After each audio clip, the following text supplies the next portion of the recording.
Bana, mambo vipi mtazamaji wa Katavi Media? Pasina shaka ubuheri wa afya. Sasa bila kupoteza wakati bana, naenda kukusogezea kile ambacho Dickson Job, captain msaidizi wa Young Africa, amezua gunzo kwenye mitandao ya kijamii. Ni baada tu ya kukiandika kwenye mtandao wake wa kijamii, hapa anazungumzia kule mjini Instagram. Kwanza nikukumbusha kitu kimoja tu, mda wetu, tumia sekunde yako 2-3 kusubscribe channel hii ili uwe mtu wa kwanza kujipatia video zetu pindi tu pale zinapotoka. Mimi ni Joseph January Kafu na hii ni Katavi Media. Tuendelee.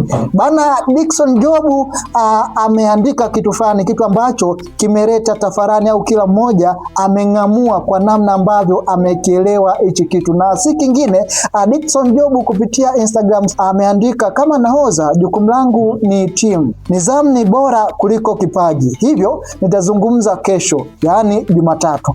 Sio busara mchezaji kurubuniwa. Narudia tena, kama ambavyo inaonekana hapo kwenye video yako. Kama nahodha jukumu langu ni timu, nidhamu ni bora kuliko kipaji, hivyo nitazungumza kesho, kwenye mabano Jumatatu. Sio busara mchezaji kurubuniwa. Sasa hoja za wadau mbalimbali ni kwamba nini ambacho Dickson Job anakusudia kukiongea siku ya kesho, na maanisha Jumatatu.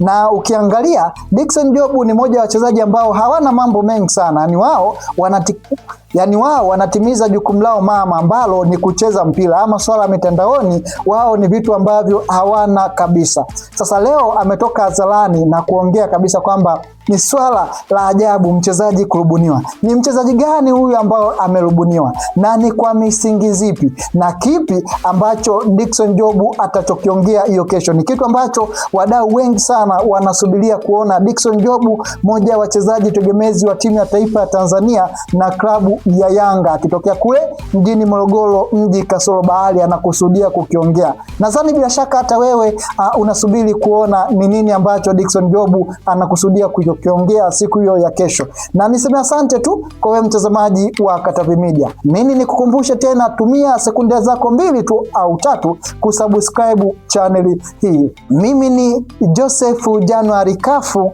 na hii ni Katavi Media.